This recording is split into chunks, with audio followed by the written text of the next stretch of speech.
Olá, muitos de vocês já me conhecem, eu sou Osni Ramos. Eu sou físico, eu sou engenheiro e sou filósofo. Eu já falei aqui várias vezes, e vocês conhecem dos meus livros, que eu passei mais de 25 anos, quase 30 anos da minha vida, estudando processos quânticos na vida prática, no cotidiano. E estudei um bocado sobre isso. Escrevi 5 livros sobre este assunto, e estou escrevendo o 6º. E o meu único livro disponível, não esgotado, sobre física quântica é esse. A física quântica na vida real. Aqui eu incluo todo o trabalho da minha pesquisa, inclusive o assunto do vídeo que eu vou falar agora, e um verdadeiro manual para você utilizar a física quântica na sua vida, com base rigorosamente em fundamentos de ciência. Nada de misticismo, nada de autoajuda. Este livro aqui você não vai encontrar em livraria nenhuma, porque é só eu mesmo quem vende ele. Se o assunto lhe interessa, você pode comprar o livro clicando aí o link que aparece, que a minha equipe vai entrar em contato contigo. Eu também fiz pesquisa sobre psicodinâmica das cores com base na física quântica. Porque cor é fóton refletido. E o fóton é o quantum de energia. Portanto, se cor é fóton e fóton é quântico, é o quantum de energia, então a psicodinâmica das cores tem um fundamento quântico. Juntamente, nesse longo período de pesquisa da minha vida, eu pesquisei o efeito psíquico das cores nos ambientes. Produzi este livro aqui, O Efeito Psíquico das Cores nos Ambientes, onde eu estudo 28 cores diferentes. Nenhum livro no Brasil, na América do Sul e no mundo faz isso, com base em ciência. Se você está interessado no livro, também é só eu que vendo, ok? Você pode obter informações clicando aí o link que aparece. Então agora vamos ao vídeo. Muito massa. Depois da Bíblia, o livro de Euclides, Elementos, foi o livro que mais influenciou a humanidade. Influenciou nos campos da matemática, da física, das artes, da arquitetura e da tecnologia. A ciência, em todos os seus campos de atividades, foi construída com a geometria tridimensional de Euclides, que é uma geometria plana. Segundo a geometria euclidiana, toda a atividade humana é desenvolvida aí, dentro dessas 3 dimensões de espaço. As pessoas vivem e morrem dentro das 3 dimensões de espaço, segundo a geometria de Euclides. Ou seja, nós, humanos, só podemos realizar os nossos projetos dentro de uma realidade com 3 dimensões de espaço, que é essa realidade onde nós vivemos, onde cada um de nós constrói o seu projeto de felicidade. A geometria euclidiana nos impõe esse limite. Nós só podemos viver e raciocinar em 3D, em 3 dimensões. Ocorre, porém, que através da nossa mente, nós podemos romper com os limites impostos pelo espaço com apenas 3 dimensões. Isso é um fato consumado. Veja, quantas vezes cada um de nós já imaginou fazendo coisas impossíveis, como levitar, atravessar paredes, ver a distância, conversar telepaticamente, fazer milagres, por exemplo. Coisas que nós podemos imaginar. E se nós podemos imaginar, pertence à nossa mente. Nós fazemos isso tanto em imaginação quanto através dos nossos sonhos. Quando nós sonhamos, nós também fazemos isso, de fato. Nós vivemos em 3 dimensões e pensamos e sonhamos em 4 dimensões. Isso significa que a nossa mente funciona em um espaço com mais de 3 dimensões, por causa das coisas que nós fazemos através das nossas imaginações e através dos nossos sonhos. Isso é um espaço com mais de 3 dimensões. Mas a coisa ainda não acabou por aqui. Não é só a nossa mente que nos convence de que nós podemos atuar na 4ª dimensão do espaço. A física quântica também afirma isso. Ela afirma isso através do princípio da complementaridade, do princípio da incerteza, do efeito não local, da correlação quântica, do emaranhamento quântico, da teoria quântica de campos, do colapso da função de onda, do tunelamento quântico, da cadeia de von Neumann, por exemplo, que são processos que rompem com a tridimensionalidade. Esses processos quânticos rompem com os fundamentos da lógica formal, com os quais a nossa ciência foi formatada. Rompem com o princípio da causalidade, com o princípio da identidade, com o princípio da conservação da energia. Rompem com as 3 leis de Newton, por exemplo. Esses processos quânticos que eu citei. Esses processos quânticos rompem com os limites impostos pelo tempo e pelo espaço. Num espaço com apenas 3 dimensões, esses processos quânticos são impossíveis. No processo da observação da partícula, quando então o objeto quântico assume um único autoestado, e ocorre o processo do colapso da função de onda, um esquema através do qual a partícula então passa a existir na nossa realidade, nesse processo, historicamente, pela primeira vez, a consciência do observador é incorporado na física. Embora ainda exista físicos que, na contramão da evolução científica, insistem em negar a participação da consciência no processo do colapso da função de onda. E eles fazem isso com base na hipótese epistemologicamente ridícula de se admitir uma observação sem um observador. Tudo isso falsamente fundamentado naquilo que eles chamam de descoerência quântica. Os físicos sabem o que eu estou falando.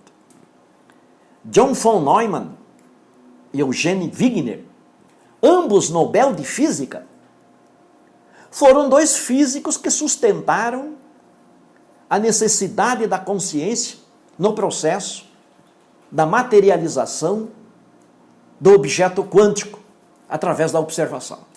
E ainda podemos citar também o grande físico inglês David Bohm. Através do processo do colapso da função de onda, a mecânica quântica revelou que, ao materializar a partícula quântica, a consciência é ontologicamente superior à realidade material. E isso nos obriga a acreditar que, se a consciência é isso, então, de fato, através dela, nós podemos ultrapassar os limites impostos pela geometria euclidiana, que nos mantém prisioneiros nessa realidade tridimensional onde nós vivemos. Então, de fato, nós podemos agir também na 4ª dimensão do espaço. Como nós vimos, a própria natureza proclama a necessidade de uma 4ª dimensão do espaço. Vimos também que é a própria realidade humana que transcende os limites da nossa realidade tridimensional. E para corroborar isso, a mecânica quântica exige a presença da consciência no seu formalismo epistemológico, sem a qual a descrição da realidade fenomênica torna-se impossível. Mas a coisa ainda não acabou por aqui. Também a matemática acabou se rebelando contra as limitações impostas pelas 3 dimensões de espaço da geometria euclidiana. Essa rebelião começou na primeira metade do século XIX, através de 2 grandes gênios da matemática, Carl Friedrich Gauss e Georg Bernhard Riemann, ambos alemães. Com esses 2 gênios, então surge a ideia de espaço com 4 dimensões. Em especial, com uma genial intuição de Riemann, do seu famoso tensor métrico, que hoje os físicos conhecem com o nome de tensor de Riemann. A exemplo de Werner Heisenberg, no seu trabalho de construção da mecânica quântica, Bernhard Riemann também utilizou a álgebra de matrizes para chegar ao seu tensor métrico. Essa ideia de tensor métrico, Riemann extrapolou para o domínio espacial com qualquer número de dimensões, não apenas na 4ª dimensão. Atualmente conhecido como hiperespaço ou espaço com N dimensões. O trabalho de Riemann foi a pá de cal, que culminou na refutação da geometria euclidiana de 3 dimensões de espaço.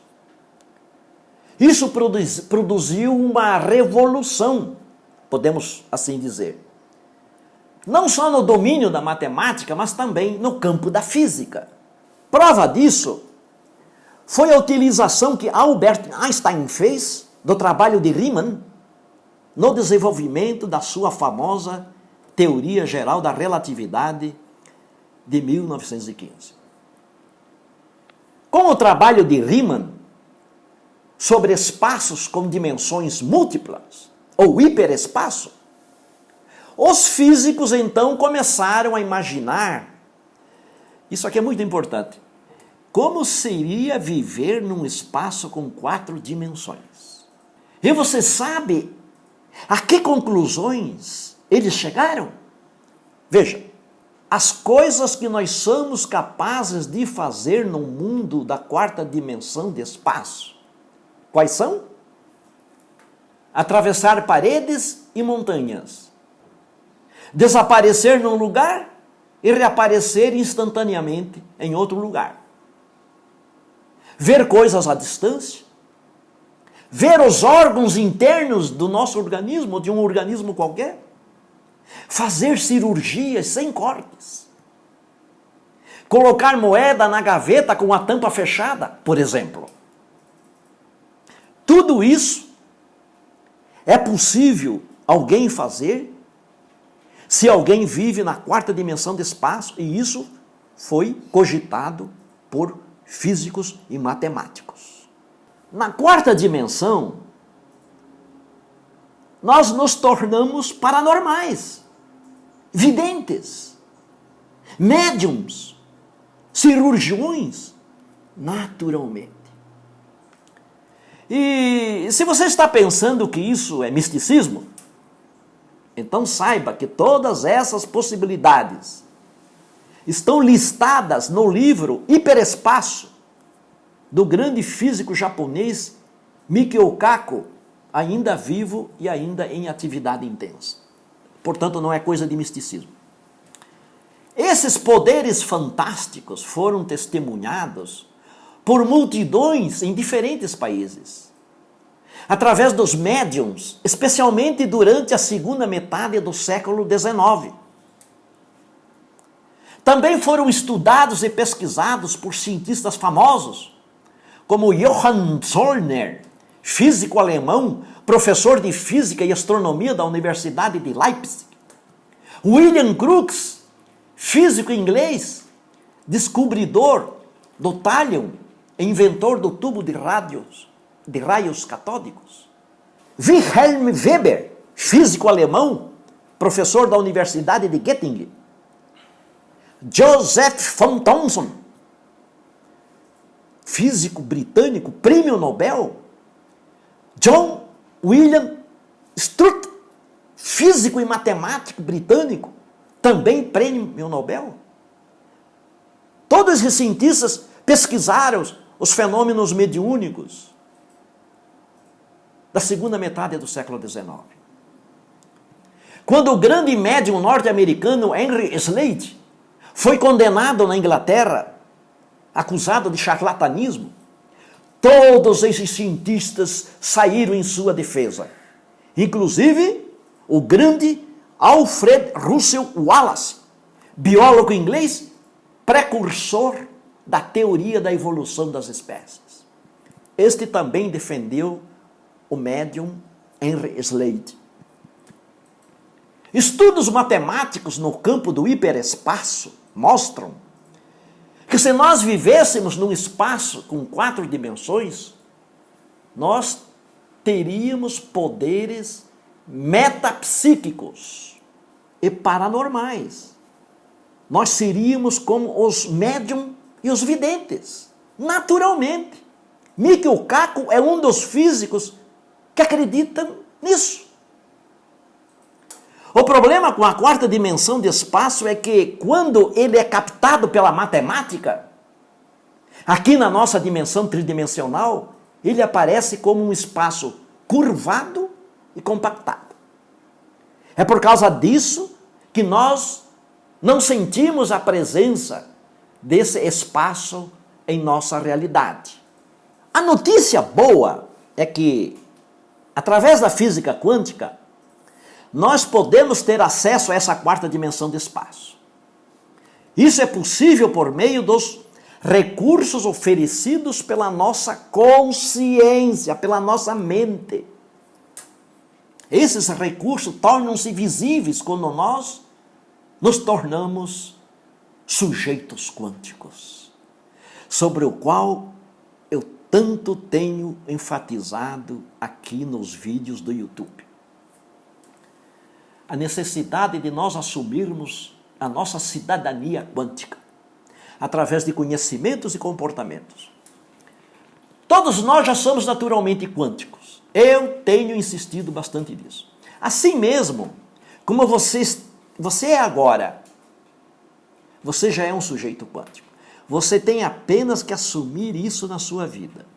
Se você fizer isso, através de conhecimentos e comportamentos quânticos, então a 4ª dimensão de espaço vai se tornar um lugar real, onde você vai fazer coisas incríveis na sua vida.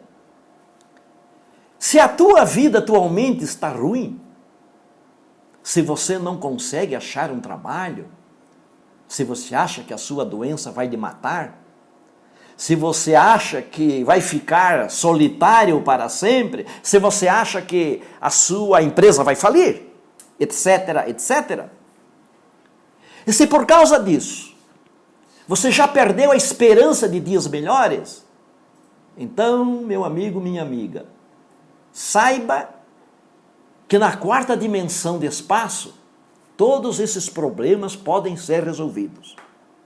E a notícia boa é que naturalmente nós vivemos também na 4ª dimensão de espaço, onde não há limites para as nossas ações, não há limites para os nossos projetos. Físicos e matemáticos acreditam nisso, o próprio Riemann também acreditava nisso. É através da consciência que nós podemos atuar no mundo da 4ª dimensão. Qualquer um de nós, eu, você, qualquer pessoa. A física quântica nos garante isso, a matemática nos garante isso também. Problemas insolúveis, vida ruim, doença, pobreza. A natureza não colocou essas coisas na cesta básica da nossa essência, que é A consciência. Essas coisas não estão na nossa consciência. Esses limites. Teodoro Kaluza, físico alemão, demonstrou matematicamente que a quarta dimensão do espaço existe na nossa realidade tridimensional em conexão conosco, junto de nós. Segundo Kaluza, a própria força eletromagnética é um efeito da quarta dimensão do espaço. Nós não vemos a quarta dimensão porque se trata de um espaço curvado e compactado, como demonstrou matematicamente o físico sueco Oskar Klein. E atualmente essa tese é corroborada pela teoria das cordas.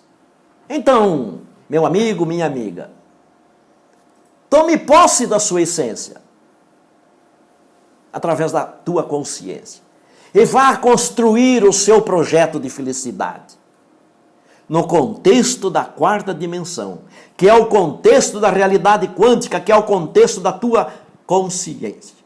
Isso que eu chamo de função de onda do seu projeto. Faça isso, então arrebenta. Um abraço quântico.